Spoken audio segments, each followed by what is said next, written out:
My people, gather here. Today's story is about Imabong, a young Akwa Ibom girl whose gentle hands could braid your soul into peace, but whose desperation almost turned her into a local villain in Uyo. Hair that is fine does not mean the stylist is fine inside. Sit down, drink water. This one go sweet you. For 4 years, Imabong worked as an apprentice under the almighty Madam Ekaite, the Beyonce of hairstylists in Uyo. But guess what Madam Ekaite allowed Ima to do? Sweep, wash hair, run errands, and hold handbag like security man.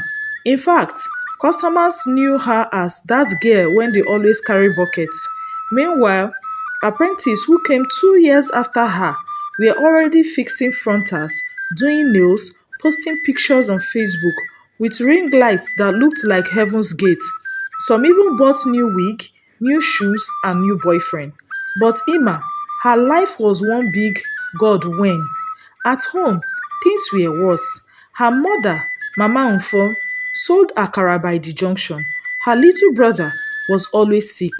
Sometimes they slept hungry. Bills were chasing Ima like village masquerade.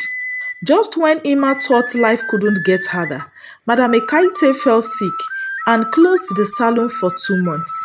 No salary, no transport money, no rice, no nothing. Ima was now looking like hunger's brand ambassador. One day, a neighbor told her, Ima Bong, stop waiting for that your madam, eh?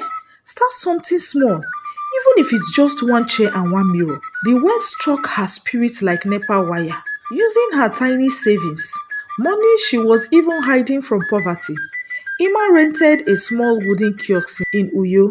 She cleaned it, painted it, bought one plastic chair, one mirror, basic products, and borrowed dryer from a neighbor who trusted her too much. Ladies and gentlemen, Ima Hair Place was born. Her first customer loved her. They said, Auntie, your hands are so gentle. Oh. I have never enjoyed braiding like this before. Ah, this one go last well.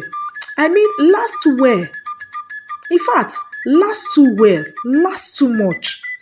Because after they left, they did not return. Not in 1 week, not in two. Some came back after 3 weeks saying, Auntie Ima, my hair is still neat oh.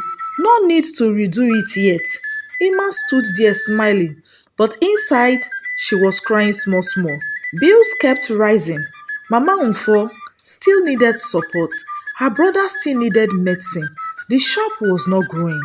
One day, Ima remembered something a market woman once said while fighting for change. Repeat customers are the secret to survival. So Ima started observing other salons. She noticed many stylists plaited too tight. Some even held customers' heads like they were opening generators.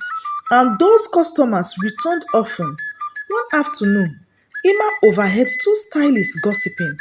If you want fast return customers, your braids no suppose last o. Yes, if their hair too neat, how dem go come back again? Ima froze. That sentence entered her brain like Bluetooth. Out of desperation, she remembered when Madame Ekaite once threw away a strong relaxer that could cause itching if misused. Ima found the brand in the market, bought it, came home, mixed a tiny amount into her normal hair cream, and kept the container unlabeled like illegal goods. The next week, business changed.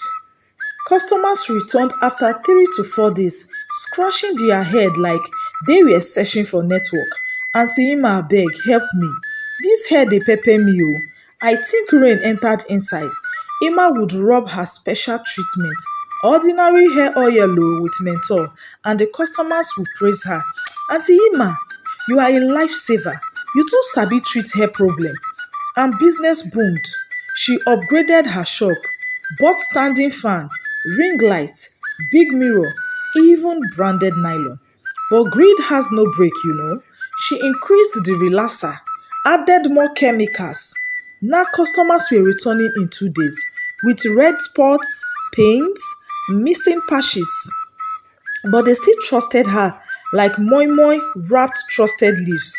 One day, there entered Adia, the quiet customer who minds her business. She came to redo her itchy hair and noticed something strange. Whenever she scratched, Emma looked too calm, almost like she expected it. Adia went to tell her friend Mfoniso, who shouted, "Ha! Same thing happened to me oh! That girl is too happy to see me scratch." The two friends planned like CID agents. They came back another day, pretending everything was normal. As Ima prepared to work on Ufoniso's hair, Adia quietly watched. Then she saw it. Ima opened the drawer, brought out the secret unlabeled container, and dipped her brush inside.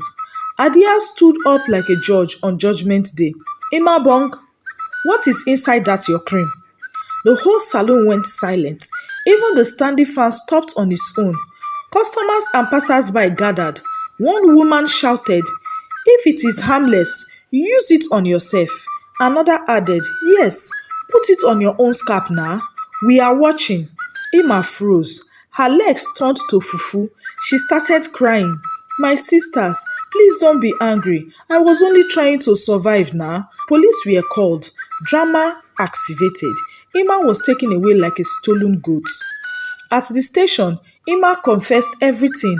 When Mama Mfo arrived, she cried, "My daughter, poverty is wicked, but you should have talked to me." Elders of the community got involved. Victims agreed to settle out of court after long talk and small snacks. The next day, Auntie Rita, the woman who originally said repeat customers are the secret, came to see Ima. She shook her head slowly. "My daughter, I meant repeat customers from trust, not from itching. Talent without patience becomes poison." Emma cried till her eyes looked like boiled eggs. They released her, but her reputation scattered like broken attachment. Emma removed her signboard, closed her shop, cried for 3 days. Then one morning, she woke up with new sense. She cleaned the entire salon, threw away every suspicious container, and wrote a small note. No shortcuts again. When she reopened, people avoided her like expired fish. But one woman came, she said, "Everybody deserves a second chance. But if you try me, I will shout oh." Slowly, very slowly, some old customers returned. Not as many as before, but the real ones. And this time, Emma grew her business the honest way. And that, my people, is how the greedy stylist of Uyo nearly caused nationwide baldness. But every sinner has a future, just like every saint has a past. Shortcuts fit cut your life short. Patience dey pay pass chemical. If you enjoyed this story, like the video, subscribe and share with someone who love gist.